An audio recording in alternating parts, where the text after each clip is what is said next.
Ladies and gentlemen, I just make note of the fact that the meeting is live streamed and is recorded on the Town of the Perth YouTube channel. I'm Judy Brown, the mayor. So going ahead, motion to adopt the agenda. Councillor Bolt, if you could read that motion, please. Yes, your worship, moved by myself, seconded by Councillor Barry Smith. Be it resolved, the Council of the Town of Perth adopt the agenda for the November 25th, 2025 council meeting as presented. Thank you. Those in favor? It's carried. The land acknowledgement. We respectfully acknowledge that the land on which we gather is the traditional home of various Indigenous peoples. As we work towards reconciliation, may we all live with respect on this land and live in peace and friendship with all its diverse peoples. A pecuniary interest, is there anyone who wishes to declare? Deputy Mayor? I, Deputy Mayor Ed McPherson, declare potential pecuniary interest on council agenda item number 13, item number 17.1. Item title is motion for council to resolve into a closed session Ontario Land Tribunal case number OLT 23-000534 Kai Van Perth GC Limited. Appeal for proposed plan of subdivision subject to section 239 subsection 2. E, litigation of potential litigation, including matters before administrative tribunals affecting the municipality or local board. F, advice that is subject to solicitor-client privilege, including the communications necessary for that purpose. And K, a position, plan, procedure, criteria, or instruction to be applied to any negotiations carried on or to be carried on by or on behalf of the municipality or local board. For the following reasons, my son owns property at the corner of Tom Street and Peter Street, and therefore I would have a potential pecuniary interest as a result of my son's interest. Thank you. And Councillor Bird. Thank you, your worship. It'll be the same item for me. I, Councillor David Bird, declare a potential pecuniary interest on council agenda number 13, item 17.1. It's the same as the Deputy Mayor has just related, and for the following reasons. As I have had a pre-existing social relationship with one of the parties in the Kai Van group. Thank you. Moving ahead, the adoption of the minutes. I need a mover and a seconder. Okay, and a seconder. Thank you. We got those. Okay. Could you read the motion, please? 5.1. 5.1, yes, your worship, moved by myself, seconded by Councillor Waterfield. Be it resolved, the Council of the Town of Perth adopt the minutes of the October 21st, 2025 regular council meeting. Thank you. Those in favor? That motion is carried. The next item on the agenda is delegations, and Toby Shannon, if you want to come up and take a seat. And I know that your ideas are very broad, but technically we're supposed to limit this to 10 minutes.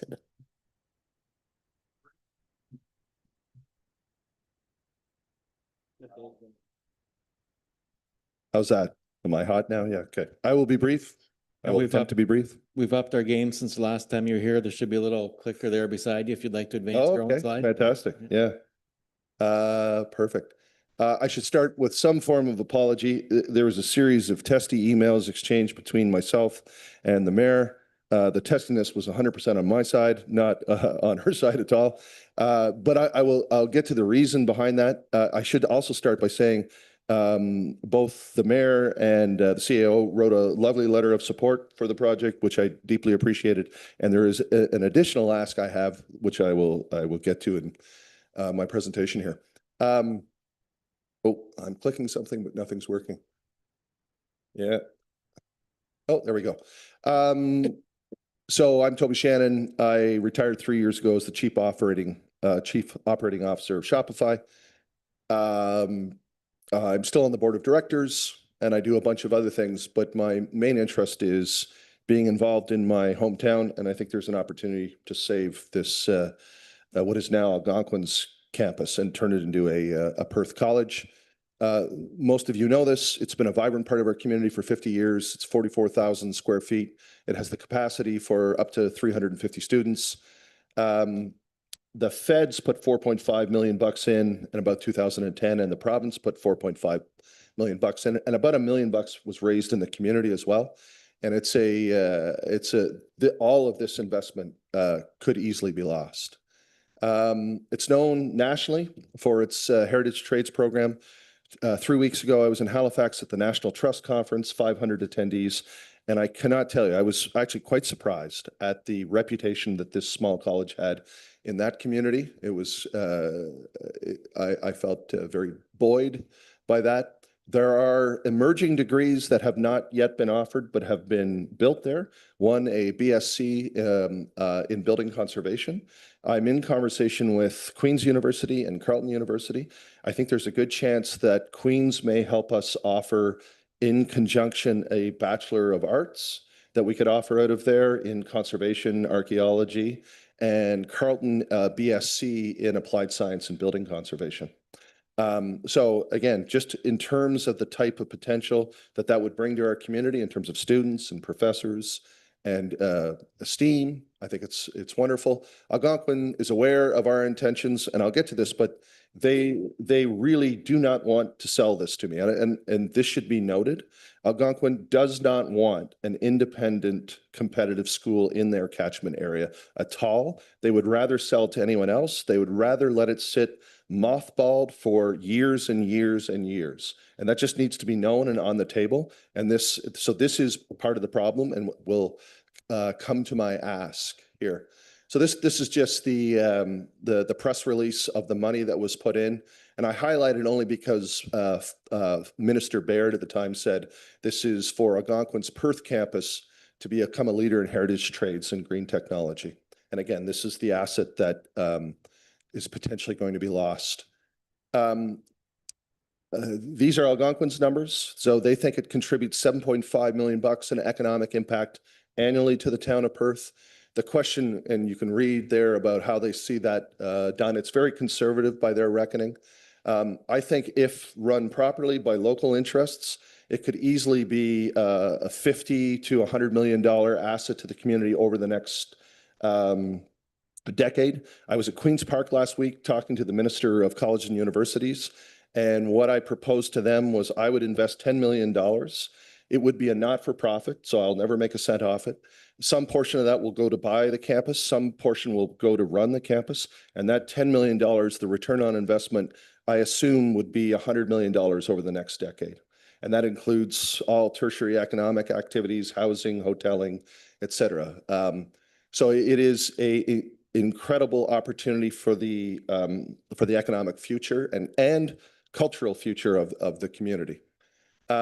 These are the sort of basic three things that we'll do. One is the college degree in both carpentry and one that we're returning in masonry, restorative masonry, which phenomenally, both Algonquin and St. Lawrence closed, even though I've been talking to all the largest employers in these spaces and they're dying for people. This is a thing that everyone knows too, that we need more tradespeople. Everyone in the government tells me, everyone in industry tells me, we're just stuck in a sort of bureaucratic mire where we can't seem to create schools to do this. The second thing would be upskilling and certification for local trades. And so we could partner that with different industry partners. I'm already talking to dozens, scores of industry partners who are very interested in that. And the third thing would be we'd become an internationally recognized center for heritage restoration, bringing people from all around the country and all around the world to visit this beautiful place and show how we turn into something wonderful. And so my request to the government is please allow me to buy this and invest this money. And again, last week at Queen's Park, probably the 9th time I was there, they said, we will not get in your way. The first time they seemed quite obstructionist. Now they're like, we'll not get in your way, but we won't endorse it publicly. Right. And so part of the problem is, just so you know, and this was all new to me, so I didn't know any of this, that the colleges are essentially crown corporations where their major funder is the government. So right now there's an absolute bloodbath. There was a story in the Globe and Mail this weekend. There's already been 6,000 to 10,000 jobs lost in the Canadian college sector And the reason is the funding has been stopped over the last couple of years. And so the colleges went looking for extra revenue in foreign students. Foreign students would pay 4 to 5 times the amount of a domestic student. And then the feds turned off the tap to foreign students because many of those, but not all, many of those foreign students were using it as a fast track to get here as immigrants. And so some of those 6,000 to 10,000 jobs will be people who lost their job running sort of diploma mills. We probably shouldn't share any tears for those people, but it is putting a crunch on the legitimate college sector like Algonquin. And I do feel for them because they're going to be $100 million in the whole next fiscal year. So they have to recoup some money. So I thought, notionally, well, here's a deal. I'll give you some money. This will work. Again, because we're in their catchment area, they would rather it sit mothballed and unused than me license their curricula or their technology. So the real loser will be potential trade students in this area and this town, unless we do something about it.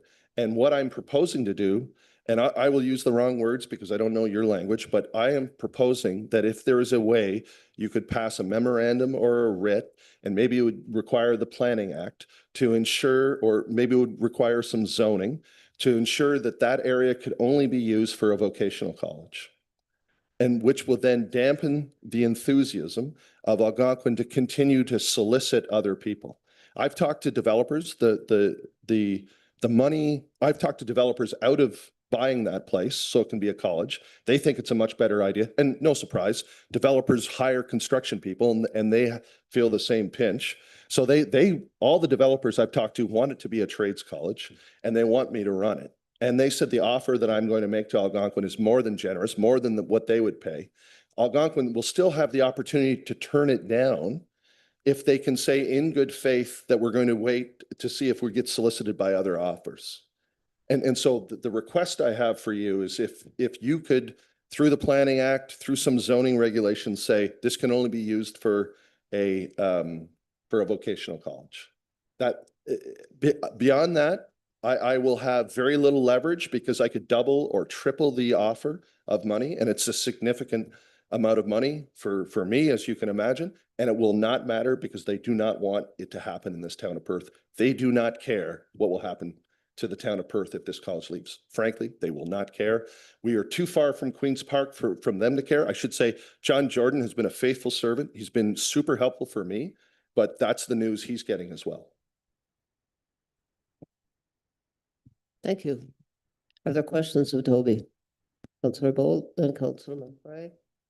Thank you, Your Worship. And Toby, your enthusiasm and your desire to keep this town vibrant and alive is overwhelming, and I want to thank you for that. No matter what happens, I'm very impressed, and I concur that it's actually very unfortunate that you've got a provincial government that is saying, have at it, and yet you've got an entity that says no, we want to keep it in our, keep you out of our catchment area. When in fact we see there's other colleges that are likely going to fall. In the very near future. So it's like it's like the captain of a sinking ship saying, no, you can't buy my ship even though it's sinking. I just want to thank you for your enthusiasm, and I for one 100% support your mission, particularly because you're stating that, I'm not buying this as an investment for me. Sure. I'm doing this for the town of Perth, and I think that's very honorable, and I thank you for that. Thank you, Jim. Councillor McRae. Thank you, Judy. And this is two parts. The first one is, my question is to the CAO or to whoever could answer this question. Can we do this as a council? Are we able to do what Toby is asking of us in regards to the Municipal Act?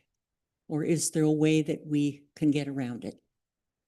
Through the chair, so you'll see later on the agenda a motion in support of Toby's proposal for the Perth College. There is a fine line we have to walk as a municipality in the language that we use.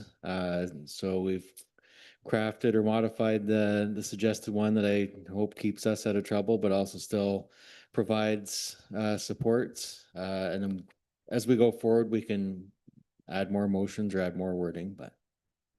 Okay, and the second question is to you, Toby. How Mm. did you get along with Ron Ferguson with the Upper Canada School Board, with your meeting with him that we set up? So How'd yeah, that go? thank you for that. They are exceptionally supportive. So the Upper Canada District School Board is doing some things at the Algonquin campus already. Many of the schools are underserviced from a shop perspective. We know more people are trying to get in the trades, but they can't if you don't have a great shop. There's opportunities to do dual credits there that's already going on. There's opportunities to bus people there to take shop. There's opportunities to run pre-co-op programs there so people can get, it's funny, I spoke last week with Robin Lee of Lee Valley Tools, Mhm. and he would be a booster of ensuring that people get tools and tool belts and work boots so you can go there and you get your entree into the trades. Frankly, I have never met anyone who doesn't think this is a good idea. There's an Abacus poll that came out this week, maybe it was on the weekend, where 76% of Ontarians think the trades education is broken and that we need better ones. And this is like 74% NDP, 75% Liberal, 77% Conservative. Like across the aisle, people think this is a good idea. We're just stuck because no one wants to stick their hand up to do it. And I have to say again, both the CIO and the mayor have been super helpful. I believe that they're really committed. What I am suggesting is, like, if we can push the envelope as far as possible. I know there's been some legal counsel about what the town can say or what the town can't say.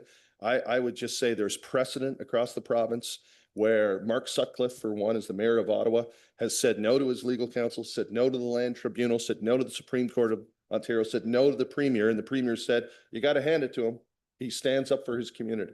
And if folks in this room don't stand up for the community by taking some risk, and I understand the lawyer's job is to indemnify you, but I would argue your job is to use common sense and to try to do the right thing for the community. Because if you can't put some stipulations, Algonquin will play this out for years and years and years. Thank you. Councillor Butterfield, then Councillor Burt. Thank you, Mayor Brown. Toby, thank you for your leadership, your vision, and all you do for our community.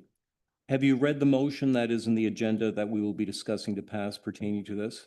I believe so. It's the one that you sent me, Michael, is that?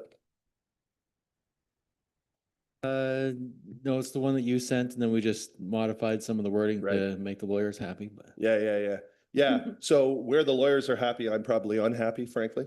That would be, So if I hear you correctly, yeah, when this motion comes up, I will be voting for it enthusiastically. I Yes. cannot speak for my fellow councillors, but if I understood what you said, and I'm paraphrasing, yep, I got a feeling you're saying, well, that's nice if you pass this motion. Thank you very much. yes, But it's not good enough. And what will be good enough for me is if you as a council zone that land, the college specifically only for an educational college, then I would be happy, and that would be a significant step in terms of my achieving my goal. Correct. Would that be yeah, correct? correct.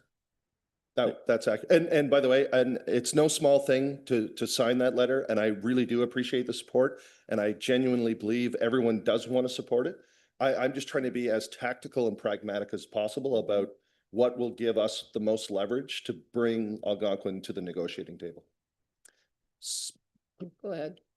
Therefore, as a follow-up comment, if this motion passes, and I would suggest you it probably will, this really is only a partial step Mhm. in terms of what you want and how we can really help you. Yep, if viewed that way, yeah, I think that's fine. And you know, there's a time equation here that is important, because there is a chance that Algonquin would sell it for below market value and for below what I would offer them, just to have a college not operating in their catchment area. That has to be really important. That I think there's $100 million opportunity and economic benefit there, and they could sell it to somebody who's going to run a shingle factory. Hmm. Thank you, Councillor Byrd. Thank you, Your Worship. I'm gonna ask a question of Toby, if I may, and then just make a comment that so that I won't have to make when we get to the motion. Toby, would I be right in thinking that when you mentioned one of the objections from Algonquin College was the programming and you're going to be in competition with them? You're not offering or not suggesting any programs that they offer, is that correct? Well, if they repatriate the programs there, which most of the people who work at Algonquin, the men who are teaching classes, do not think will be successful in Ottawa. But if they are successfully repatriated there, then we would be in competition. And so for me, it's a 20,000 person organization, and we're just a couple people in Perth who want to build things. I would take that competition every day. They seem to be more afraid of it than I am. I think, wouldn't it be great if many communities had vocational schools? I think that would be fantastic. That's not how they see it work. And so their way of competing is to make sure we don't get stuck. So that segues nicely, thank you very much, into the question I was going to ask for the motion, and I mean, I will support it. But the question I was going to ask, and it follows on, is if we don't do this, who is going to? And So we so full disclosure, when people hear this plan, I've been solicited by the Town of Smith Falls. They've been very open. I've toured the Gallup Center. It's wonderful. It has a bunch of amenities that we don't have here, specifically dormitories. The senior group that really knows what they're doing. They're incredibly pro-social. They want to support their community. It wouldn't be impossible that I would have to go to Smith Falls to do this. I think my preference would be to stay in Perth, but I've talked to Mayor Pankrow. He's been very supportive. He has written, it hasn't passed council, but he has written a note saying basically what I'm asking you to say. Easier for him to say because he's probably not going to get any legal trouble for it. But I've had informal conversations with Toby Randall, Mayor Carlos. So it's not impossible that this would happen somewhere else. You can't do that, Toby. You've called it the Perth College. College. Yeah, so and that is really not my preference. One, it's purpose-built. It's absolutely purpose-built. It would cost an enormous amount of money to replicate all that. But it's just such an important thing that maybe by hook or crook it will happen anyway. But it's and you should know, all of those mayors wanted to have him here first. They see the value in having it here and having enormous benefits for their communities as well. I don't know if you know, Smith Falls has a downtown heritage rejuvenation plan for which they'll need all these people. So this is not about playing one community against another. It's about, if we can, doing the right thing. And you know, if it's just a lawyer, what did the butcher say? Yeah, I won't say it here. You know your Shakespeare, you know the answer. I have, sorry. Go ahead. Ed did. Yeah. One question I had was, the province has a policy against opening private medical clinics, and I believe they also have a policy that they would prefer not to have private schools open. So that being the case, say you went to Smiths Falls, wouldn't there be the same problem that the province would block it? Province. So the province doesn't have a problem with private education. There's hundreds and hundreds of it rolls up to an act called PCAD. That's not a problem. I'm already incorporating as a private college. They would have no problem with that. In fact, frankly, this particular government, because they're conservative, really likes the idea of privatization. And in confidence, it's what I asked them. I said, this is going to happen hundreds of times around the province. Why don't we? You know, like, because some of these will just be stood up by communities. Like Aurelia just lost a college, and now there's conversation municipally, like, should we support this municipally through taxpayer dollars? What I'm offering, of course, is not that. It would be my money for infrastructure. But yeah, no, the province just doesn't want to take the heat in the media along the way, which I find funny if you're conservative. I in fact told the minister, do you know why people vote conservative? I'm not a political animal, but if I was one, and I wanted to vote conservative. I want them to stand up for private college, I think. Thank you for that clarification. Anyone else have a question? Ed and then Gary? So Toby, when's the end of this timeline for you in regards to the government? Because sort of sounds, you're sort of saying to us, the government's kind of staying, hiding in the back here. They don't want to be the one to. I've gotten really pretty good signals from every minister I've talked to, Cheney, who's skills training and development. I am standing up a training delivery agency, which is like a 12-week program with industry partners to get, and full disclosure, I will have to do that at the Gallipo Center. Just it'll be faster and easier. So that first leg is already going in Smith Falls. I would love to repatriate that back to Perth. The Minister of Infrastructure is very keen. Minister of Housing is very keen. I have not talked to the Premier yet, but that'll be the next step. I will ask the Premier to mandate Algonquin to negotiate in good faith. But a very strategic article would be the town's rezoning of the property so that it would give us some leverage to go to Algonquin and say, the province is saying it now, and now the town council is saying. So, what is the legal right to Algonquin to freeze you out? Is it just because they own the property technically, or is there a catchment area they own? So it's not, so they're like a crown court that has a lot of autonomy. Yeah. The government can put some moral suasion on them, but they can't do a lot, but they can put some pressure on them. That Algonquin has the ability to sell the asset to whoever they want. At one point, I had legal counsel that said there was a hierarchy of the dispersal process, Mhm. so other ministries could stick up their hand. Right. That's true from a like if you're to sell SFDCI or PDCI or St. John's, Mhm. those school boards would then have a fiduciary responsibility to solicit different ministers or communities, but colleges do not. Okay. So they can actually sell, they could sell it to, like I said, a shingle company. They could sell it to anybody they want to get top dollar. So have you had any discussions with Algonquin to say, let's join a partnership? Then it comes to the former board members. Yeah. And now I have the opportunity to talk to the president of Claude Brulé. And I'm hoping to talk to him before Christmas. And the argument that I've made both to the government and the Minister of College Universities is think of the press release where Claude Brulé and I and the Minister of College are shaking hands and the mayor, and we operate his courses under a license. I'm happy to do that. And like, I'm happy to buy their courses or operate it under license. I'm happy to buy the facilities. It's a tiny look, it's like a 200-person organization. Okay. It's got 20,000 students. I don't know why they're so terrified. A little, not even healthy competition, like I'd be using his courses, we'd be making it a new. So that's what I'm gonna offer in this. So would you also offer them some financial incentives to join? Well, the financial incentives would be the purchase of the property and then maybe an annuity in terms of the licensing of the IP over a number of years before we turn it into our own. We're already building our own curriculum. I mean, the other dirty secret is all the curriculum here was built by Perth people. Like this is all the legacy of John Stewart's restoration of downtown. All those carpenters, and nobody thinks it can be offered in Woodruff. Nobody wants to go there to Woodruff. I had a meeting with all the students. They're going to sign a petition saying they don't want to go to Woodruff.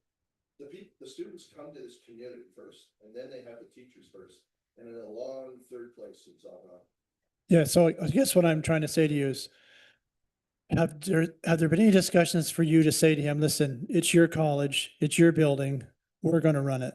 And over time, we're going to build a world-renowned trade school, but to get this off the ground in Perth, because he's so worried, or they're worried about losing their cachet of its Algonquin College. Have you ever had that kind of discussion? Sure.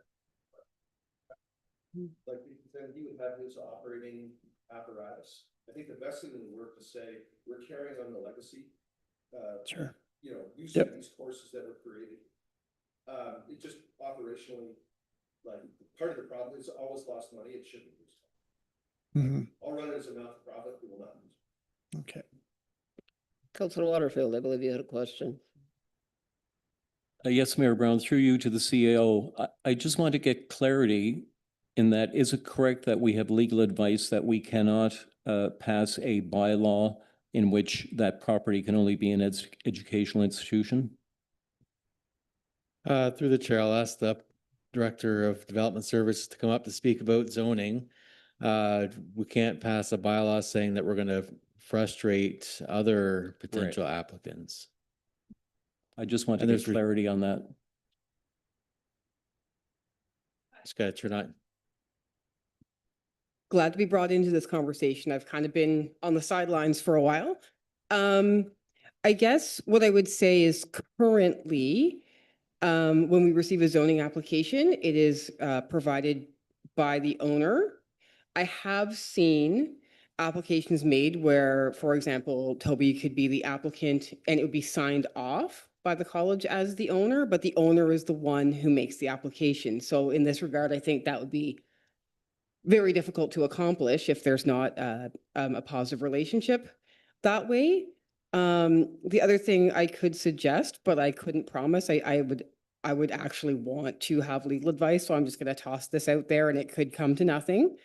But we are doing our zoning bylaw amendment for the town as a whole. Mhm. So there may be a possibility to relook at lands and designate them as something particular. Like I know like the town owns property and we might just say, well, it's zoned residential. We want to change it to whatever.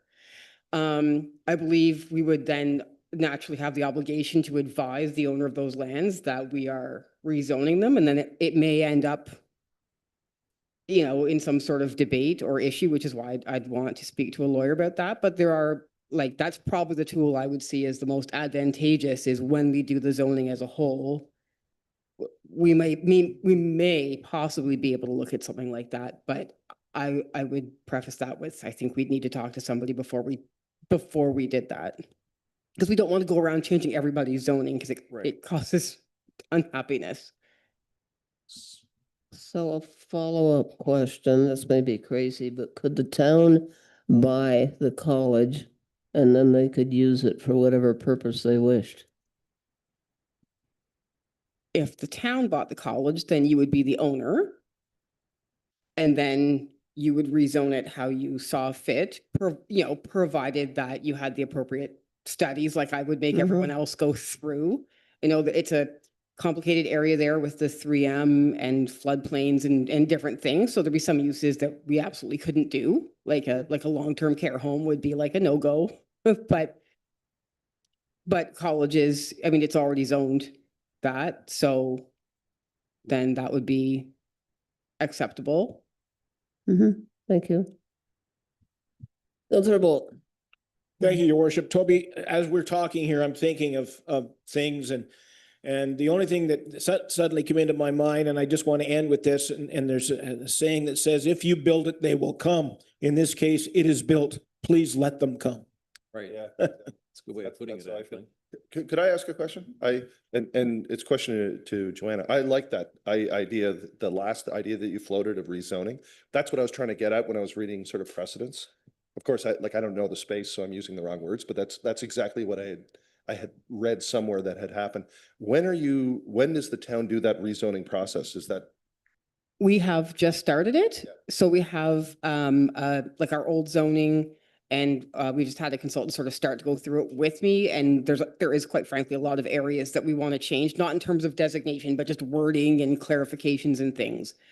But in my previous job, we did actually redesignate at least 6 different properties that were contaminated. We designated them as kind of like development friendly areas, and it was really well taken, but it does depend on the owner of the property and how they react. So in our case, where I was working previously, it wasn't an issue. Everyone was very happy with it. I don't know how that would go here, but we have done it in the past. Like, I think, I mean, you know better than me, but I think that plan, even the initiation of that plan would send a shot across the bow Okay, of all right. Algonquin. and to say, look, this is what's in practice. Because a little bit what I think we need to do is salt the earth of any potential developer to say that this is not a property that you can do. Because I think the other thing is, I think they're putting a very good spin on it. Oh, you could use it as a long-term care home. You could use it, and as you know, there's a bunch of stipulations that you cannot use it for. And so the process that Joanna is speaking about, I think is the one I'm trying to propose. I just didn't have the words for. Okay, thank you. Anyone else?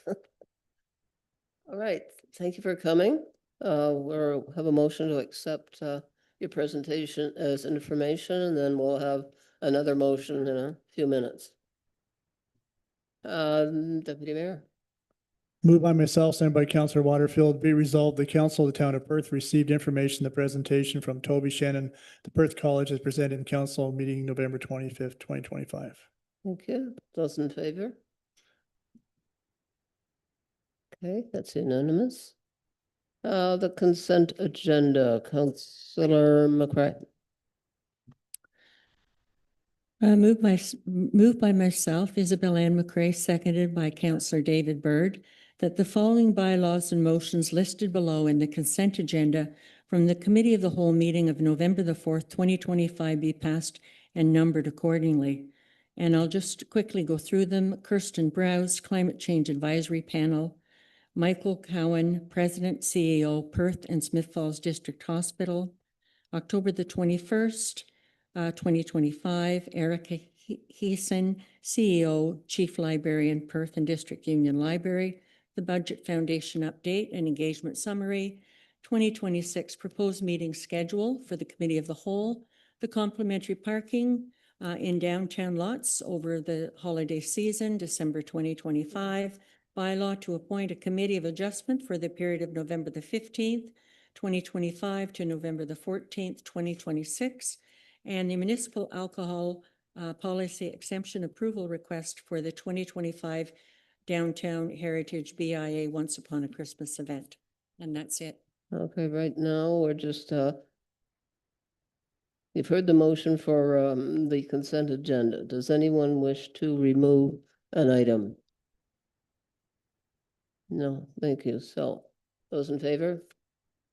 It's unanimous.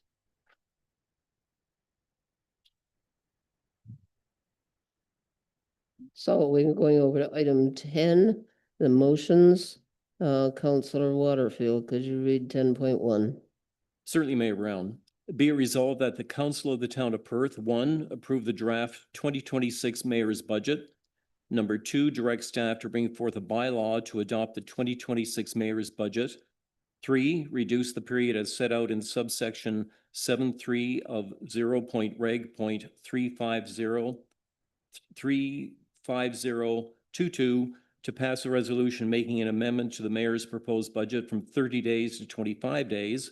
And 4, reduce the period as set out in subsection 710 of 0.reg.53022 to override the head of council's veto of an amendment to the proposed budget for 15 days to 0 days as presented in report 2025 Cal 14.1. Thank you. Is there any discussion? No, those in favor? Oh, sorry. I'd ask the Director of Corporate Services, just a brief update on the Crystal Palace project. How the amounts were arrived at. Thanks. So through the chair, yes, I just prepared just kind of an overview of how the costs come in for our capital costs. So for that particular item, it was the initial costing is really based on the unit rate in the area. So kind of like, you know, the unit price for asphalt resurfacing, square meters, and the total parking lot area. And then there's an inflationary amount. So the parking lot originally cost about $143,000 back in 2001. And then in 2013, the cost of replacement was determined to be around $222,000. So the full replacement value reflecting like that construction cost index that we talked about in that budget meeting is then applied to that original cost in 2021 to bring it up to a cost that would be approximate for 2026. And that's how the amount comes to about. So does it mean that it's going to be the 400,000? Not necessarily, but like I said, if there's anything less, then it would go into a reserve. Okay, okay, sorry. Is this a required project to do in 2026, or is it a preferred project to do for some other reason? Like, we talk here about asset management and we do our streets based on failure of pipes. Blah, blah. Is this more of a economic driver project versus an asset management replacement project? So in the asset management plan, it is end of life at this point. Does it mean that it's end of life and it's not usable? No. So is it critical where the infrastructure would, fail? No, I don't think that's where it's at, but it would be from an asset management point of view, it's end of life. So the cost will just continue to increase based on the construction price index for that area. Okay, thank you. Councillor McCray? To you, your worship, I just want to remind council that at the time that we were discussing the asset management list of items that were laid out in front of us, I asked the question, were these items something that we could put off? And the answer I heard was that, no, we can't keep putting these off because the list is just going to get longer. And my understanding was that these need to be done. And that's why they're on the asset management plan.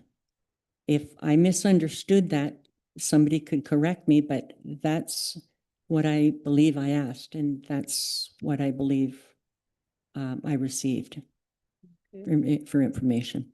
So through the chair, you are correct, right? So if we don't do it now, at some point, we are going to have to redo and complete that project. And is it going to be in a project where, there's an additional amount of things that are critical? It is possible, and that's what we tried to do this summer, was try to look at all of the projects that were coming out and kind of make it so it was a bit more proportionate than having really big spikes in some years than other years. Deputy Mayor? Well, my understanding, and maybe I'm wrong, we're not doing roads and sewers there. It's just reconfiguration of the parking lot. Is that right? For the majority of it, like it's not a normal road project that we really worry about our water and sewer. This is more of a, but I'm not against the project, so I'm not coming at it from the view that I'm against this. But what I'm trying to get for the public to understand is we talk all the time that we do road segments every year because we're worried about a failure of water and sewer services. Are you worried, Grant, that if we don't do that, is this not more of a surface and trying to fix up a problem that's been there for 20 years? Yeah, through the mayor, that is the case. There is limited to no water and sewer impacts on this. I would suggest they're a quarter to half of their life, so there's no need to replace those. Just want everybody to understand, this is not a normal, it's at the end of its life, it'll be a catastrophe if we don't fix it. This is more of, we have a plan to go in a different direction with this property. And Councillor Bird? Thank you, Worship. As we find our way through this new legislation in relation to strong mayors and the mayor's budget, if I'm wrong here as Chair of Finance, tell me, please. There's a period of time where council can request matters not previously discussed in the budget. Did you receive any communications in relation to matters that were not discussed expenditure-wise? I'm specifically talking about council expenses. So through the chair, the two questions that were asked after we had reviewed the budget was the question in regards to how the costing was done, which I said I would prepare here. And there were questions that were brought up in regards to the council expense amounts that were increased during 2026. And was that a discussion about increasing? That was completed during the period of the timeline for the budget where councilors had the ability to bring forward projects or any items that they thought should be included in the budget for 2026. Thank you, but that was not discussed in the budget process, as I recall as chair. No, so through the chair, it was not explicitly brought out in the discussion in the budget review that we had last week. Thank you. Councillor McCray? Yes, I'd like to talk about expenses if I might for a minute. And I know at first my thought was that we needed to increase that. And I've reconsidered, and I think that we should stay with the amount that we are allotted at this point in time to the end of our term as council members. And I like the idea of that actually I did have a discussion with our finance director, and I thought it was a very good one. And she made a suggestion that we put together a schedule and we share representation at these various conferences that have become extremely pricey and seem to take up the biggest part of our expense accounts. And I think if we're going to be very, very careful fiscally, I think that that's would be the way to go. And I don't see that that would be very difficult to do, that we could make a schedule and decide which counselors would be going to those conferences and making representation at those. And so I think there may be some savings there. Not a lot, but maybe some. So as I mentioned to council before we started doing the budget, councils in the past, and I've been here for quite a while, we tended to do budgets year by year and what we'll sell with the public. But we've come to realize that we have a huge infrastructure gap and we have to deal with that year by year. So yes, 7% may seem a lot to some people, but if we decreased it this year, we'd just have to increase it next year. It's just what we have to do. I'm going to call the question. Those in favor of the motion you just read? Okay. Okay, so item number 10. Those in favor? May I ask a question?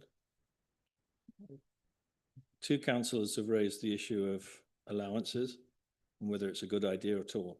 If we pass this, do those allowances go through with that 2,000? So that would be the second increase in 2 years. Through the chair, yeah, the last increase was in 2023.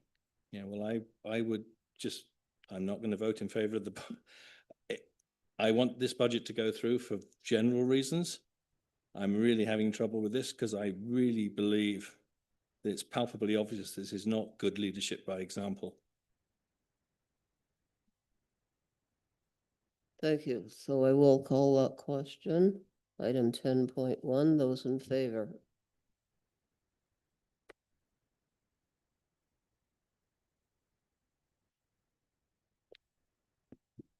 Councillor McCray? So I think what we're hearing is maybe we need to revisit that portion of the budget that had to do with the increase in expense accounts. And I would be prepared, if this is the time to do that, to make a motion that we keep it at what we presently have and not increase that. That I don't believe that's going to make any difference to the bottom line or the 7% by any shape or form, because we know that each percentage point is 100,000. But I agree completely with Councillor Byrd, lead by example. And that's my position. Councillor Waterfield? I'll be happy to second that motion. Wait a minute, we've got one motion. That's the second motion. Okay, I'll consider this motion and then the second motion. Can I just ask for clarification? Well, it would seem that council is not in favor of this budget as it stands. Right. So I was wondering, Councillor McCray, did you put forward a motion and Councillor Waterfield seconded it to amend the budget to reduce the council remuneration budget line item by 2,000? That's correct, and leave it at what it was, what it has been at. Okay, and Nev, what it was increased by 2,000 across the board. So this motion should be sufficient to reduce that budget line item and bring it back into compliance with the existing policy. Yeah, for sure. Okay, so that's the motion on the floor that we'll vote on. right now, okay. Those in favor of Councillor McCray's motion? Sorry, the deputy mayor has a question.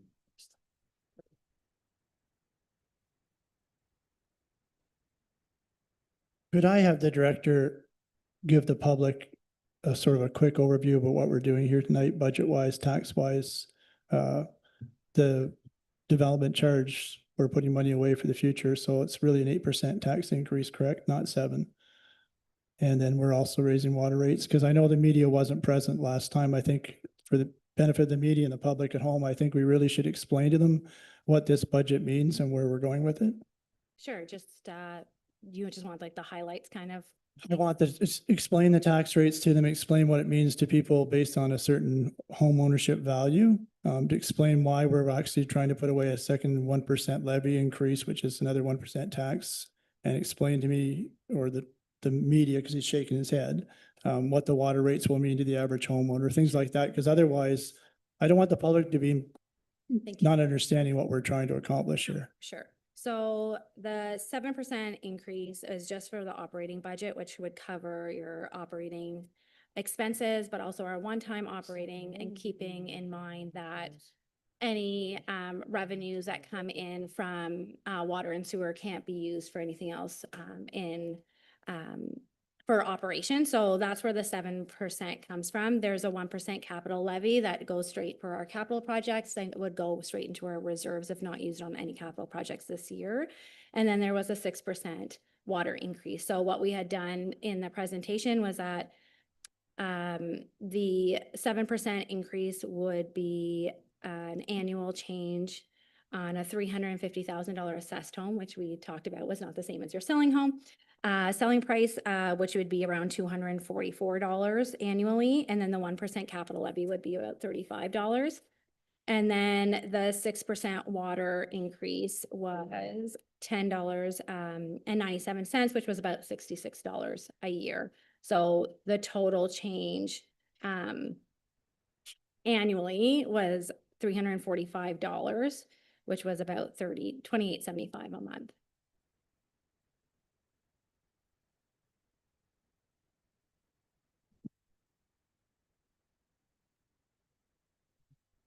Thank you. After conferring with the clerk, we can have individual amendments to a part of the budget, but then pass the budget as a whole as amended.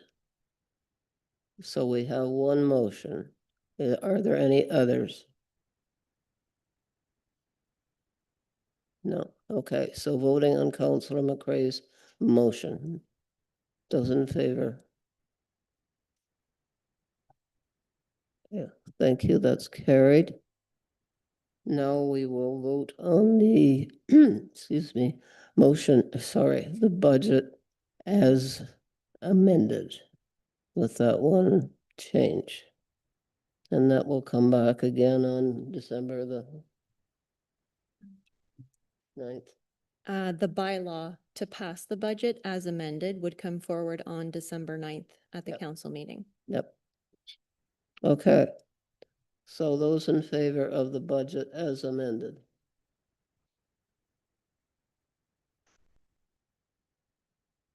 Go ahead. So it's the only time you get to comment is at a council meeting. I'll support the budget very begrudgingly. And I was saying to the CEO, I had a phone call tonight from a taxpayer who's losing her mind. And as I tell people, I never get phone calls. Nobody complains to me about anything. And here I get it. And so from her point of view, I guess it's in the print media. I didn't see it and I don't read it and whatever. And her comment is, I can't afford to live here. I'm being taxed out of my home. She's retired. I don't have the income. I can't afford this.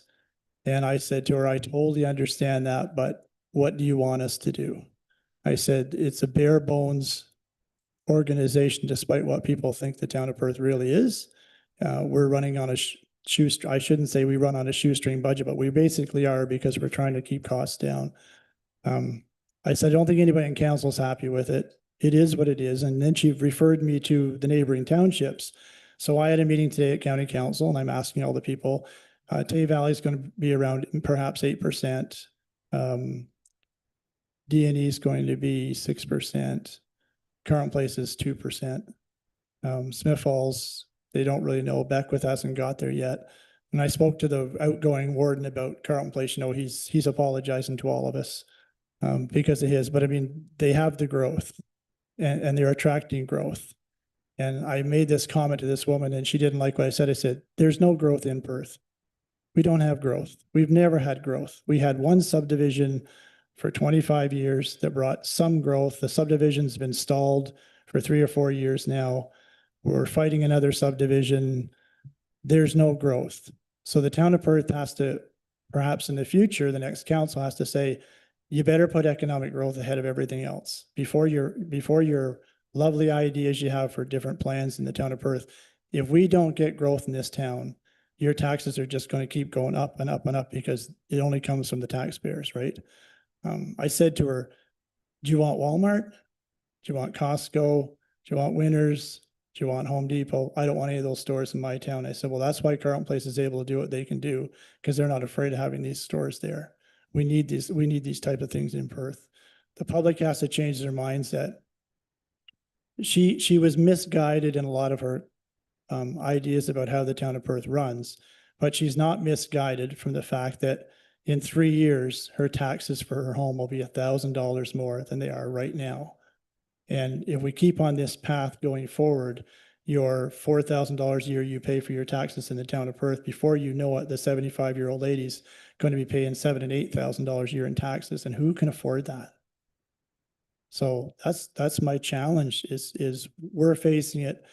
Every municipality is facing it, but other municipalities are taking off ahead of us. I don't have a great feeling that Perth is going to be super successful in the future because we're just that much farther from Ottawa. And once people get to Carlton Place, they're not wanting to drive the extra 20 miles to Perth in the winter or whatever, when all the amenities are in Carlton Place.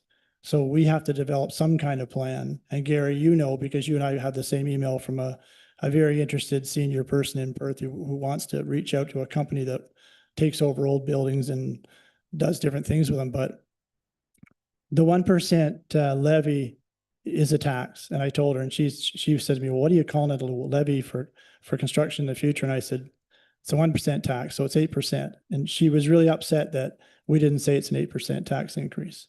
That she says it's 7, but it's really 8. And I said, it's semantics at that point. But I said, we have to do it. But I really do think that the council sort of seeing where we're going in the future. And then I told her, by the way, we're also going to be borrowing a significant amount of money over the next 4 or 5 years. And when that 5-year period is up, I don't know how you're going to continue to run the town and do things in the future because we can't borrow. And this is what I came into when I started on council 30 years ago. And I know a lot of councilors say, you guys should have put taxes up for years and years and years. We were paying $12 million off in taxes, or $12 million off in debt just after I started on council. So we weren't going to tax people out of their homes. We were paying the big debt off. That took us years to do that. I'm a little afraid we're going back down that road with there's no pot of money at the end of it. So while this council is going to get out of this and the next council is going to be sort of getting out of it, the council after that is going to be in pretty rough shape, I think, in the future. So I'm voting for this budget. I don't like the budget. I don't blame the staff. I mean, the staff can only do what they can do, but people in the town of Perth have to realize this town has to change. And I think in this next year of council at the end of our term, even though we're not budgeting for it, I think the time has come to actually go on a real economic development plan. And I don't mean dumping this on staff. I mean, the time has come to decide where's the future of the town of Perth, because without growth, you're going to have this for the next 10 or 15 years, this kind of taxation. And I can't afford to live here in the next 5 years if this keeps going this way.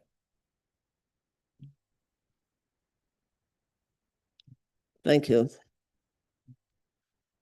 So, those in favor of the budget as amended?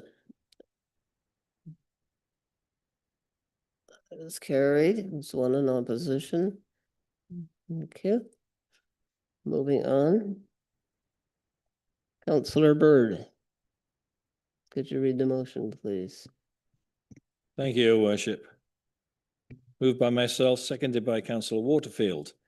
Be it resolved that the Council of the Town of Perth has read the following bylaws a first, second and third time short, passed and signed by the Mayor and Clerk. 1. Bylaw number 3961-28, amend the town's traffic and parking bylaw number 3961 to allow for free complimentary parking in the downtown parking lots on Fridays in December.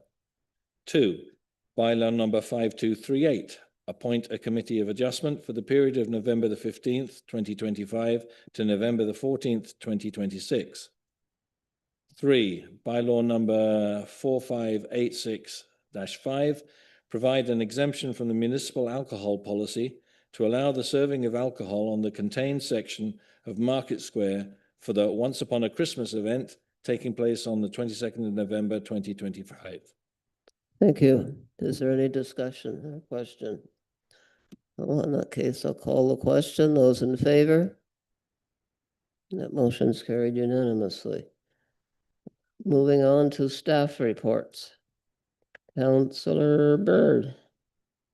Could you read the motion, please?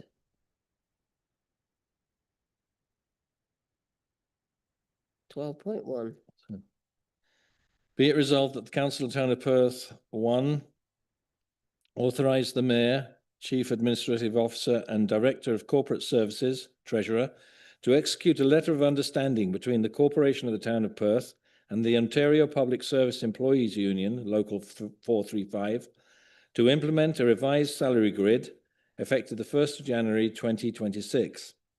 And 2, pass bylaw number 5146-1, being a bylaw to amend the collective agreement with the Ontario Public Service Employees Union, Local 435, to add the revised salary grid as a letter of understanding number 8, having been read a first, second and third time short, passed and signed by the Mayor and Clerk as presented in Report 2025, Council 13.1. Thank you. Any discussion? Those in favor? Those opposed? Okay. So Deputy Mayor, you get to read the next motion. Oh, Gary, yes. Mayor Brown, I was wondering if I could ask Councillor Bold why he did not vote for that motion. I'm just curious if that's all right. If Councillor Bolt is willing to respond. I feel the timing, Councillor Waterfield, for raising the salary grid in the town of Perth, given everything we're going through and all the comments that would have been made, is the timing is just wrong. We're looking at, for various reasons, in this budget coming forward, an increase in salaries and benefits of $500,000. And part of that is because of that motion. So for that reason, again, I just feel it's wrong timing. I value all of our staff immensely, but I just think that it's the wrong thing to do at this time. Thank you. Sir, if I can just, as noted in the report, there was no change to the salary grid for the union grid. Upon discussion with OPSU, we settled on an agreement for the moving from the 8 steps down to the 5 steps, but there was no change in the salary levels for the unionized staff. So there was no increase, no change. Okay, proceeding. Deputy Mayor, if you could read the motion in regard to Algonquin.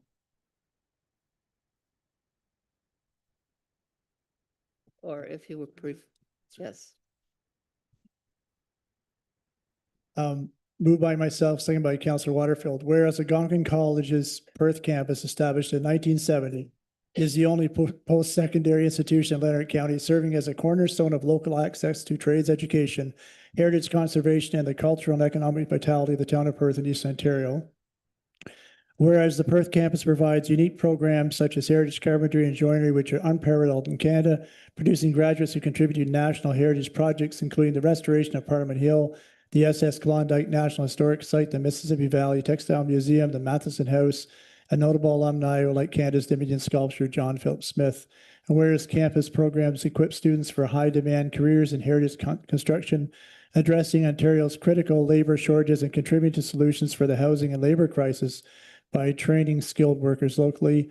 Whereas maintaining local access to trades, education ensures rural residents can train without leaving Perth, attract students from other regions to study and contribute to the local economy, and preserves Eastern Ontario's heritage craftsmanship through visible contributions like dry stone walls and heritage restoration projects. Whereas in 2009, the federal and provincial governments invested nearly 10 million of taxpayers' money to modernize the Perth campus, with the Honourable John Baird, Canada's then Minister of Transport, Infrastructure and Communities, and the Honourable John Malloy, Ontario's Minister of Training, Colleges and Universities, praising the programs at Perth while making this significant commitment on behalf of the taxpayers, on behalf of our community. Minister Baird stated at the time the investment will ensure that Algonquin College Perth campus remains a leader in heritage trades and green technology for years to come, reinforcing its enduring public value. Whereas given these critical investments, we recognize the Perth campus is a vital public asset that belongs to the people of the town of Perth and surrounding area, and its closure of sale would undermine the community's educational, economic, and cultural interests and disregard significant investments made by taxpayers. Whereas the town of Perth is committed to encouraging the preservation of the zoning and land use designation of the Perth campus property for its role as a community college delivering post-secondary education. Now therefore be resolved, the Council of the Town of Perth hereby declares its unequivocal support for the continued operation of the college in Perth and for the proposal by Toby Shan to maintain such, and further that the Town of Perth encourages that the property and campus remain as its designated purpose as a community college, and further that the Town of Perth actively supports proposals to maintain the existence of the local community college, and further that a copy of this motion be sent to Algonquin College President Claude Brule, the Honourable Nolan Quinn, Ontario Minister of Colleges, Universities, Research Excellence and Security, the Honourable Doug Ford, Premier of Ontario, John Jordan, MPP, Lanark, Frontenac, Kingston, and Scott Reed, MP, Lanark, Frontenac, Kingston, as presented in report Council 13.2. Thank you. Could you repeat that, please? So, Toby mentioned when he was here, there was some bit of legality involved. According to legislation, the town cannot come out in favor of the college to the exception of anything else. But this motion has been written so it says that we wholeheartedly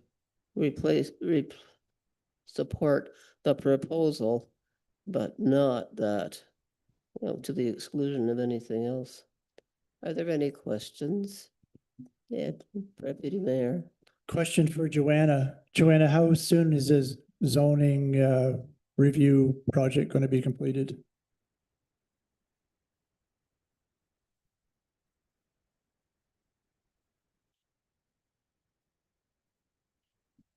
You're not going to like me, but the official plan is just going to county council for approval. Or maybe it just has sometime in this week. And so the next stage is the zoning bylaw, but we'll go through the sort of a very similar process that we did in the official plan. So there'll be, public input, meetings with council. It's probably 6 to 9 months out. Second question for you. This might not be something you can answer. Can we make this a special project for this one item? And say this will become part of our official zoning plan when it's done, but this is a special project that we want to expedite now and have it done within a month or two. It would never be done in a month or two. If we started it right now, it would be 3 months. Okay. Anyways. I just mean the one section that we're dealing with tonight, not the plan itself. Yeah, no, I know. Don't answer if it's too. I would have to go away and think Yeah. about the intricacies of how that might function. I'm not going to say no, but I would have to think about that. Thanks.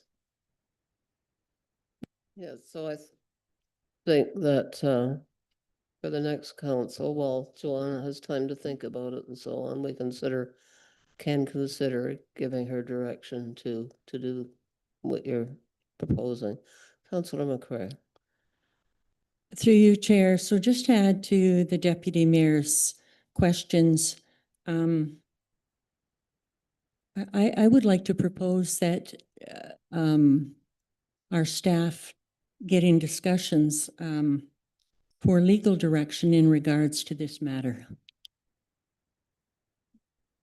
You know, there could be a lot of legal ramifications, so it's really important that before we even, I think, consider that or even step into that, that we do our due diligence in regards to that.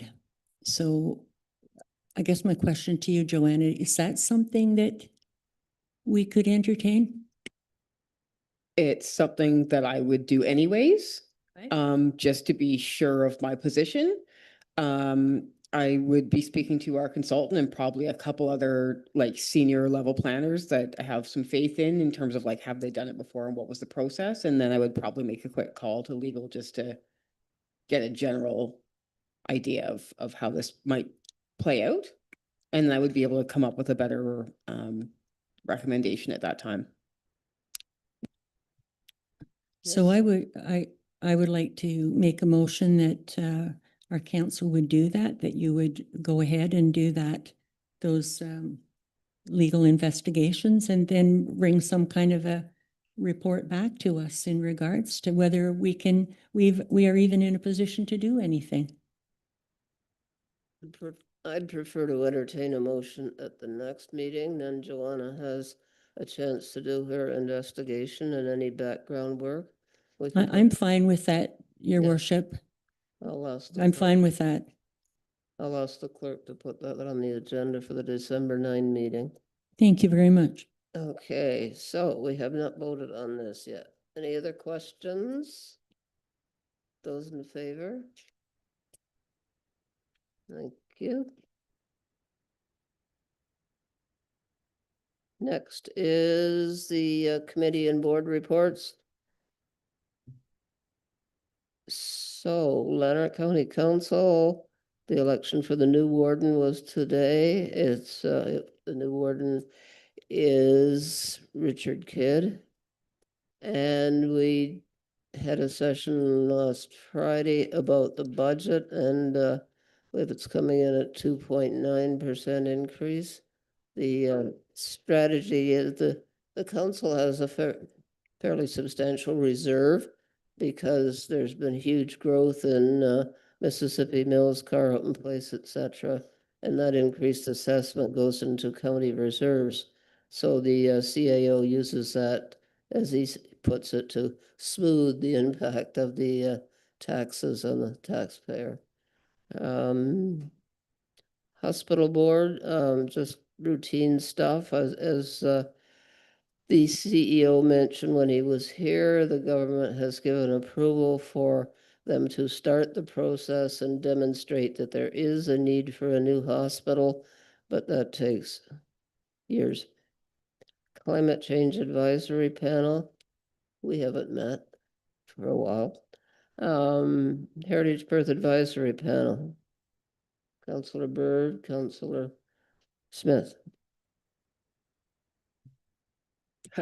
Thank you. I usually defer to you, but thank you. We had a meeting just recently. It was more housekeeping, I think is that fair to say, and preparing the calendar for the meeting of next year. If you can think of anything else, Councillor Smith.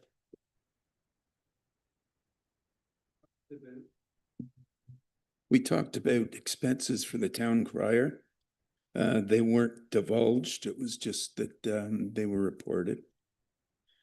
And the Perth Museum, there was a report given by Kathy on the museum. And that's it. Thank you. Sorry, just to backtrack a sec, I forgot to ask for your contributions about what went on at county council. No, your review there of the budget, I think we're at 147, 149 million dollars now at county council. And it was a fairly quick day with that. But I will say, and I was going to say at the end of this meeting was a couple of months ago, we had this discussion at county council about, do you want to be educated? Do you really want to understand the business of government? And do you want to understand the business of moving your community forward? totally disagree with the motion tonight of cutting $2,000. You're cutting yourself, you're cutting the education to yourself, and you're cutting how well you can do the job for your taxpayers. Because by going to these meetings, you learn from the people there and you learn a lot more from the networking you do there. And the problem with people joining council is they usually join a council because they have some passion project that they want to do, and they realize when they get on council, you can't do it anyway, but they really don't understand the whole business of being a politician and being a corporate leader is what we are. This discussion came up at county council and automatically they've raised the travel allowance for county councilors because the comment at county council was, we're a government business to bring business to the county. If we don't understand how business works ourselves, how are we ever going to attract these people to our county? And from that, they struck a different couple of committees, but the discussion was they always felt, and I agree with them, we don't get enough education. You don't get enough chance to really understand how to run a corporation. Like, this is a business job. This isn't a social worker's job. Where you're running a corporate business. And when you go to the conferences, you learn all the good and the bad that other people have gone through. And hopefully you don't make those mistakes in your own town. And anyway, the two things people do on councils in my entire 30 years is you underpay yourself and you undereducate yourself. And therefore you don't probably do as good a job as you should be doing. But that's neither here nor there. But anyway, it would be nice if you guys have a chance to look at the budget for county council and see how much money social services spends for those people less fortunate than most of us. And the millions of dollars that taxpayers in Lanark County are actually having to put into different programs. The county is a flow-through business that the majority of the money for social services and housing and supports and stuff comes from the provincial government. But every year, the amount of millions of dollars that taxpayers in Lanark County is increasing. The director of social services talked about the immense challenges that they're facing in Lanark County at the present time that they've never faced before, with people have no place to live. People are under severe mental health issues. There's drug addiction issues. There's crime issues. It's almost, I feel sorry for the staff at Lanark County, how difficult their job has become. But anyway, I had asked them at the county today, I said, we should really get all municipal councilors should get a copy of the budget. It's pretty easy to read and they break down about where the money's going, but it would really give you a much higher level understanding about where Perth sits and all this stuff, because of what we pay for these different things is important for everyone to understand that. So yeah, we have the new warden today. I'm very happy. We have 4 new chairmen today. Very happy. This 4-year term that I'm just going to finish up on Lanark County has been, in my opinion, I've been at county council for 20 years, right? Either working there or being a member of the government there. This 4-year term at county council is the best 4-year term I've ever been on or been dealing with. It's such a progressive group of individuals, and the new warden today actually talked about all the different people on county council and all the skills they bring. And for example, one of the members of county council was a mayor of a small rural township, and now she's the mayor of an urban municipality. That's our mayor. They have ex-fire chiefs, ex-paramedics chiefs, teachers are on the board. He thinks it's the most educated, best board he's ever been on, and he's been on county council for 20 years. So anyway, the feeling of county councils is they're running a corporate business. You have to understand the job of running a corporation. You have to understand the job of governance and how to deal with the upper levels of governance. We have a special government committee now at Lanark County that deals just with the government. And I think every politician should understand that. It's not just a... And we also have small on county things. council the chair of ROMA, the Rural Ontario Municipal Association. Just to elaborate a little bit before I get back to the regular agenda, it talked about the increase in cost of keeping housing repaired. You know, there is increasing problems with mental illness, and people mistreat the housing that they are in. Another interesting thing is because of the constant increase in seniors and their need for health care, ambulance has more pressure. I'm surprised you forgot this. More pressure all the time to keep up with the calls. So they're going to bring in a system, I think it's even partially there, where if you call 911 and you ask for an ambulance, they'll assess what the injury or whatever is and say it's something like a fall. Well, it's not going to make any difference if you go to the hospital in, an hour or 2 hours. So they'll do that in order to keep the availability of ambulances for urgent things like heart attacks. So it's still you, Ed. We've completed the annual evaluation on the detachment inspector. We did it last week. It's now in his hands to provide us with comments, and we have finalized the 2026 to 2030 OPP action plan for Lanark County. It will come back to the board next Monday to be passed officially. Then it goes off to Toronto for Toronto's review, and then it's officially the plan. There's 4 or 5 major things he's working on. Intimate partner violence, the calls are really, really high. We're looking at all the fatalities that are happening in Lanark County. Highway 7's become more fatal accidents in Highway 7 than a long time. Different types of crime, different programs are really pushing. He's the 3rd detachment commander I've worked with and did evaluations on, and his name's Curlis, but we call him Curly. I don't think I've met a more progressive detachment commander in my time of working, like in 30 years of working with all these guys. He's been offered chances to move, but he's staying in Lanark County. He doesn't live in Lanark County, but he wants to stay in Lanark County. But the ideas that he's bringing forward for the public are amazing. He's pushing for more officers to be brought here because there's not enough officers. And I think I've said before, Eastern Ontario has the highest call volume for OPP in the province. And Lanark County is one of the highest places in Eastern Ontario. So he's very proactive, and I've actually invited him to come here in the new year so you can meet him, and then also have a chance to meet Stephanie Gray. I'm sure most people know Stephanie anyway. Yeah. And she can tell you the work she's doing as our new executive director. Thank you.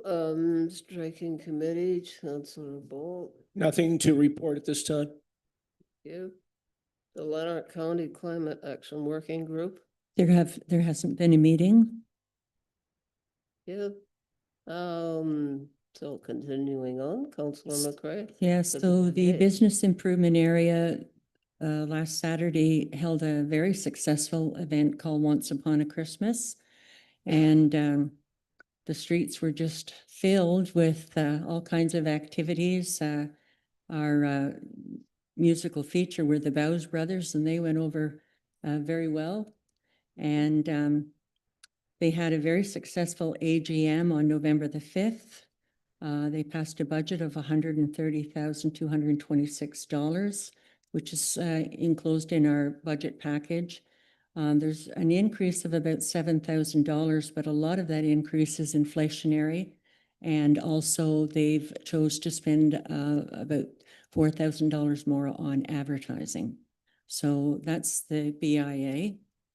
The Perth and District Chamber of Commerce. On October the 23rd, they held their soiree, the unforgettable red carpet evening, and they presented awards. Congratulations to the Business of the Year, Kelly's Flowers and Gift Boutique. People's Choice Award went to Computer Plus. Entrepreneur of the Year, Jazzy's Brew House. Team of the Year was the Family Health Center. Community involvement was the Picnic Cafe and Catering. Special recognition, Perth Medal went to Rob Dyke, and Lifetime Achievement Award went to Tom Burns. And they are seeking volunteers for their subcommittees, including for Maple Fest, which this year will be their 50th year on April the 25th, 2026. And I just wanted to say that they were very impressed by What's Your Dream Job? And the 11-part video that was put together by our town, Kathy McNally. Thank you. Thank you. And before we go over to Councillor Waterfield, I don't know how much time the rest of you spent on Facebook, but I just wanted to mention Councillor McCray's incredible initiative about going around and modeling clothing from all of the clothing stores downtown, and it's a tremendous boost for the downtown. And so she's in this contest, and then she wins. She goes to Milan. It's a big deal. Well, if I can just say something, it's not the Milan thing because believe me, I'm completely out of my comfort zone with the modeling thing. Yeah, I do like to dress up, but I'm by no shape or form a model. But what I do want to say is, yes, number one, the whole purpose was to escalate business. We have two incredible designers here in Perth, so to put them hopefully on the world stage, as well as the retail stores, the backdrops are other businesses, so it escalates them as well. But most important, if we win, there would be a 20K split between Hospice Hub, a new emerging need in this community, and for the table, Toonies for the table. And that's 20,000 Ks American. Councillor Waterfield, tell us about the library. Thank you very much, Mayor Brown. I will certainly share with you about the library. On November the 10th, I attended a library policy meeting. November 17th, I attended a library board meeting. On November 20th, I attended a Ontario Library Service webinar for library board members. Also, I wanted to let council and the public know that the second floor of the library currently is going under a renovation of sorts, and that we're putting in a new carpet. So that's an exciting process, and I will be lifting boxes of books on shift sometime next week. And the RVCA? All of you, or most of you probably know that on October 31st, Minister Todd McCarthy, Minister of the Environment and Conservation Parks, announced that number one, there would be the establishment of the Ontario Provincial Conservation Agency. And if by December 10th, if Bill 68 passes, this agency will be formed after then. Number two, it was announced that in late 2026-27, after the forthcoming municipal election, there is the proposal of the merger of 36 conservation authorities to 7 regional conservation authorities. The Rideau Valley Conservation Authority, the Mississippi, South Nation, Cataraqui, Raisin would form the St. Lawrence Regional Conservation Authority. We have until December the 22nd to make comments to the ministry on this proposal. The RVCA board is meeting this Thursday night, at which time we will be finalizing comments on our input to the ministry on this proposal. We will then be sending a municipal information package to all participating municipalities. We're hoping for Friday. If not, it will be shortly after the weekend. Since October the 31st, I've been in back-to-back meetings and discussions on this issue. It's not my intent to report on every single meeting. I do not have time for that in terms of council tonight. However, as I've always done in the future, I'll keep council informed of key meetings and information. Also on another topic, on October 19th to the 31st, I attended the La Tourelle Symposium in Bonn. It was the 30th anniversary. This is a very prestigious symposium. It was an excellent experience in which I spent time with leading conservation areas, leaders throughout the province, various workshops with themes of water, land, people. I attended most of the people workshops. A lot of it was around board governance and so forth.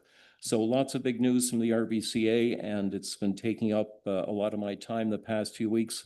It's not a complaint, it's a joy, and it's a time of change and challenge for our Conservation Authority. Thank you. And last but not least, the Lanark County Traffic Advisory Board. There has been no meetings since our last meeting, Mayor Brown. I can't see them at all. Councillor Bird. Thank you, Your Worship. A question for Councillor Waterfield in relation to the amalgamations.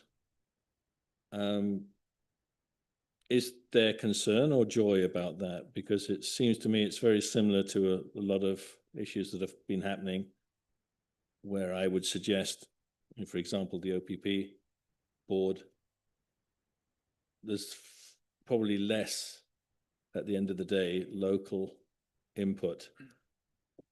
When you get the bigger, you get less local representation. Counselor, I thank you for your question. I will not comment in detail. I have my own personal opinions. However, I do not want to state any specific opinions until after our board meeting on Thursday night. I'll make a general response in that there are certainly concerns, but there is also some agreement in terms of intent. So I'll leave it at that. So wait and see. Wait and see. Thank you. Thank you. I just wanted to make a comment before I go on to the motion. Councillor or Deputy Mayor has talked about how Perth doesn't have growth, or at least not compared to Carleton Place. But we will have growth with the 3 subdivisions expanding. But it struck me as I hearing all of these reports, what Perth does have that is just no other community has. Like on Friday, there's a holiday train. There was the event last Saturday, Once Upon a Christmas, and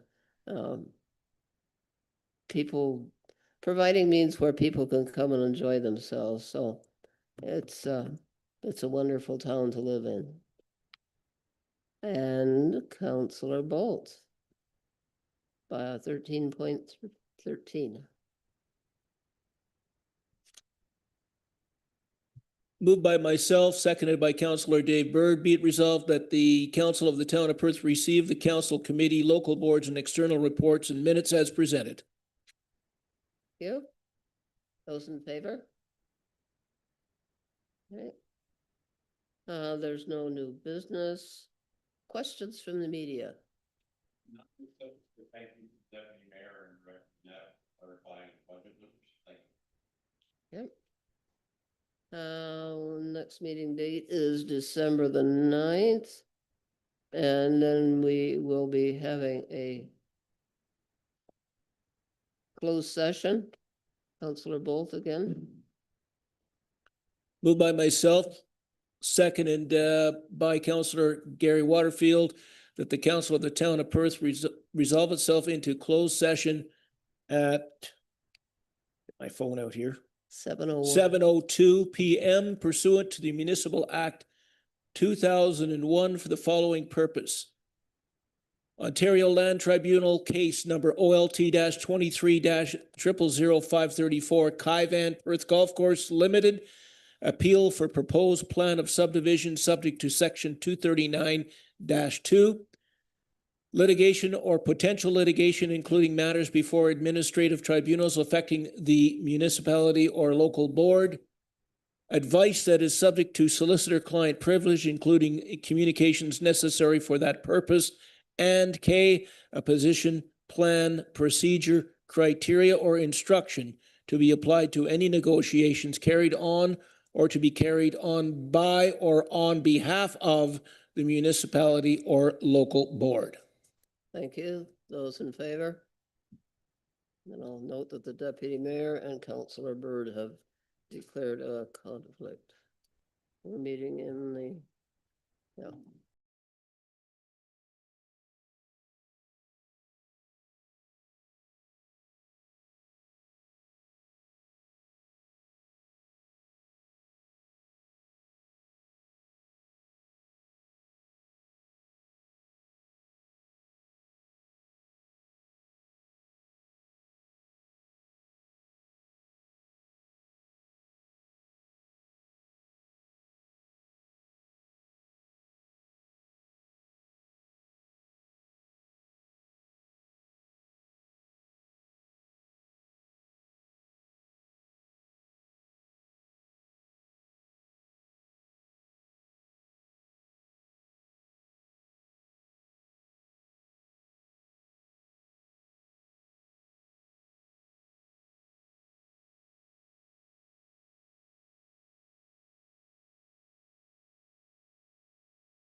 Everybody's back.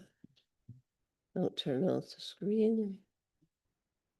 So Councillor McCray, for the motion for rise and report.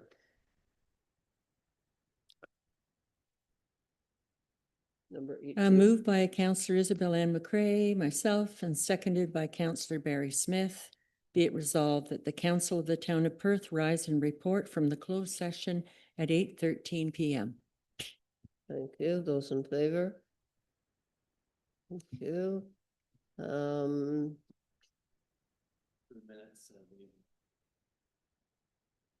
Thank you. Okay, 19, confirmation of proceedings bylaw, Councillor Byrd. He's not here. Not here. Oh, that's right. You took my book away from me. It's right here.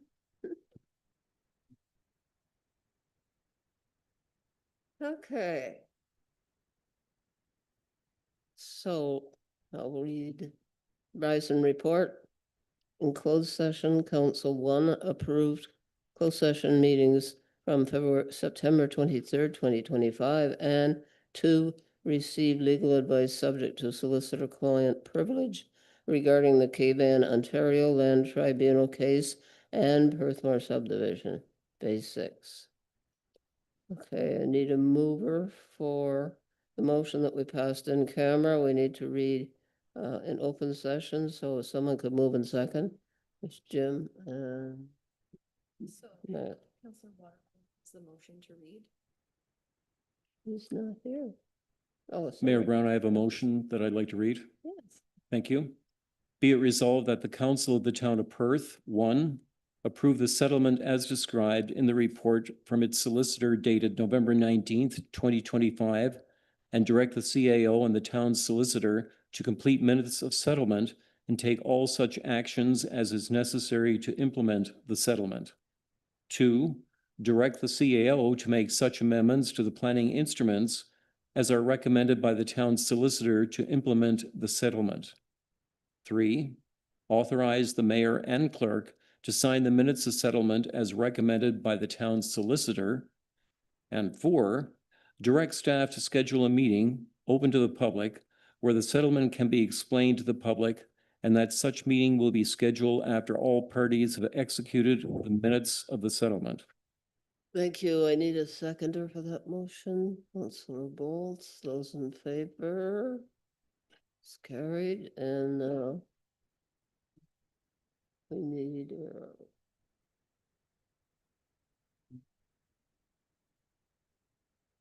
lost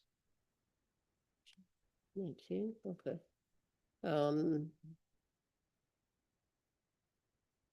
So Councillor Smith, could I have you read that, number 19? Confirmation of proceedings. Be it resolved that the Council of the Town of Perth passed bylaw number 5239, being a bylaw to confirm the proceedings of the Council of the Town of Perth at its meeting held November 25th, 2025, be read a first, second, and third time, short, passed, and signed by the mayor and clerk. Thank you. Those in favor? Carried unanimously. And a motion to adjourn. The deputy mayor is not here, Councillor Bolt. Moved by myself and seconded by Councillor Waterfield. Be it resolved, the Council of the Town of Perth adjourn the November 25th, 2025 council meeting at, drum roll please, 8:16 p.m. Thank you. Those in favor? Thank you, everyone. This has been a long night talking about some pretty important stuff, and